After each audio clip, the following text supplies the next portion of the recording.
আসসালামু আলাইকুম সবাইকে। কম্পিউটার ওয়ার্ল্ড এবং ওয়ার্ল্ড আইটি ফাউন্ডেশনের পক্ষ থেকে আপনাদের সবাইকে জানাচ্ছি স্বাগতম। আজকে আমরা দেখব শেপ বিল্ডার টুলের কাজ। প্রথমেই আমরা যে কোনো একটি শেপ এঁকে নিচ্ছি। এখান থেকে আমরা বৃত্তাকার শেপটি নিয়ে নিচ্ছি। বৃত্তাকার শেপটি নেওয়ার পর এখান থেকে আমরা শেপটি আঁকার পরে এখানকার ফিল কালারকে নন করে দিলাম। এরপরে আমরা নির্দিষ্ট একটি ডিগ্রিতে রোটেট করে দিচ্ছি। তো এখানে আমরা আপাতত 30 ডিগ্রি দিয়ে দিলাম। এখান থেকে কপি দিয়ে দিচ্ছি, তারপর কন্ট্রোল ডি দিয়ে ডুপ্লিকেট করে দিলাম। এখন দেখুন আলটিমেটলি আমাদের এখান থেকে একটি ফুলের মতো শেপ হলো।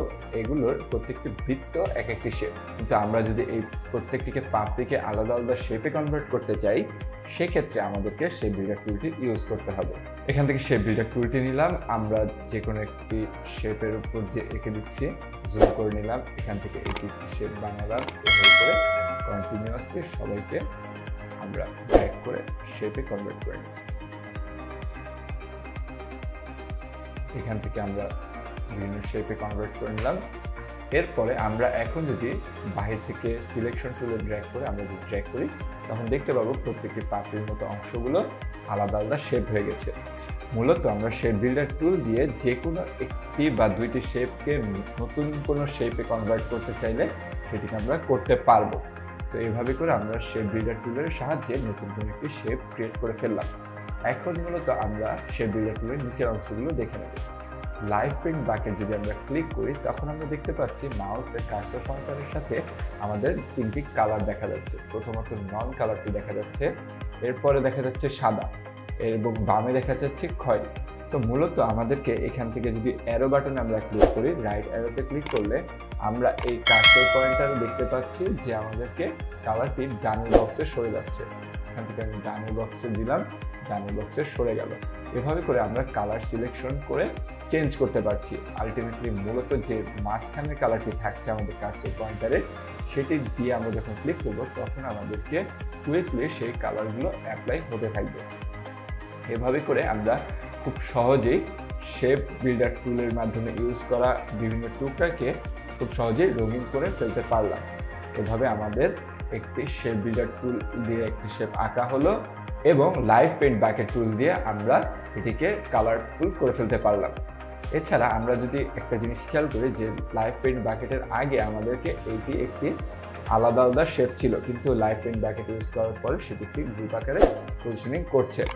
সেক্ষেত্রে আমরা যদি কোনো কালারের পজিশনিং চেঞ্জ করতে চাই, সেই ক্ষেত্রে আমাদেরকে এই শেপটিকে ডাবল ক্লিক করব।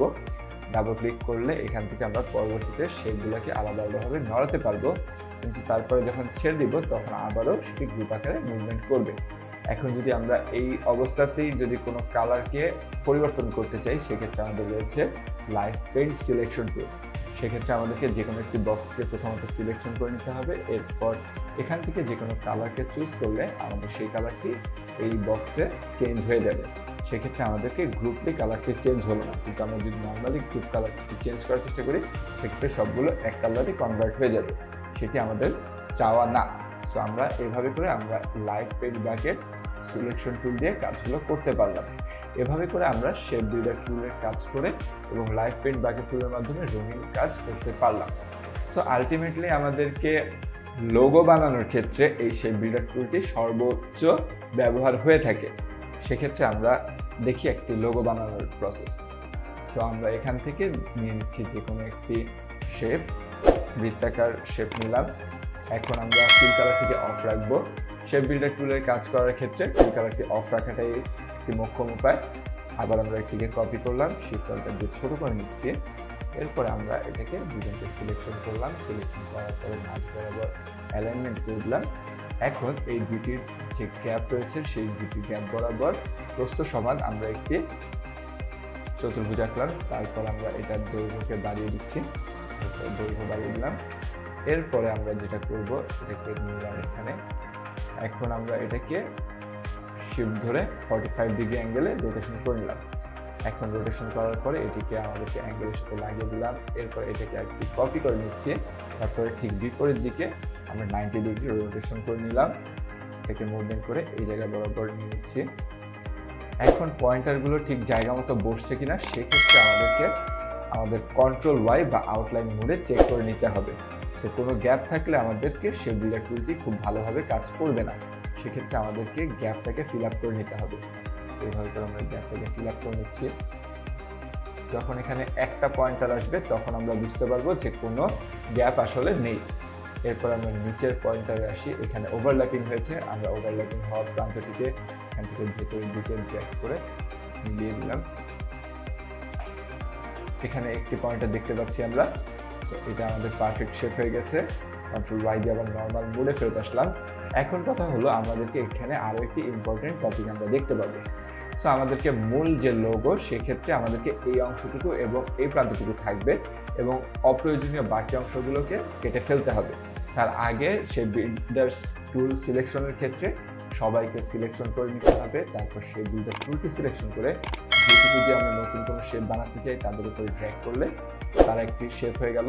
এদেরকে আমরা একটি শেপে কনভার্ট করলাম, এখান থেকে শেপে কনভার্ট করা হয়ে গেল। এখন অপ্রয়োজনীয় অংশকে আমরা বাদ দেওয়ার জন্য অল্টার প্রেস করলে আমাদের পয়েন্টারের নিচে মাইনাস চলে আসবে। এরপর আমরা মাইনাস দিয়ে ড্র্যাগ করলে সেগুলো মাইনাস হতে থাকবে, সেগুলো বাদ হয়ে গেল। এরপর আমাদের মাঝের প্রান্তগুলোকে আমরা অল্টার ধরে মাইনাস করে দিচ্ছি, অল্টার ধরে মাইনাস করে দিলাম। এখন আমরা যদি যে কোনো কালার দিয়ে দিই, সেক্ষেত্রে আমাদেরকে কালারফুল একটি ডিজাইন হয়ে যাবে। দিলাম। এখন দুজনকে সিলেকশন করে স্ট্রোকের কালারটি আমরা ব্ল্যাঙ্ক করে দিচ্ছি।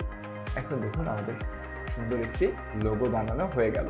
এভাবে করে আমরা খুব সহজেই শেপ বিল্ডার টুলটি ইউজ করার মাধ্যমে সুন্দর একটি লোগো বানাতে পারবো।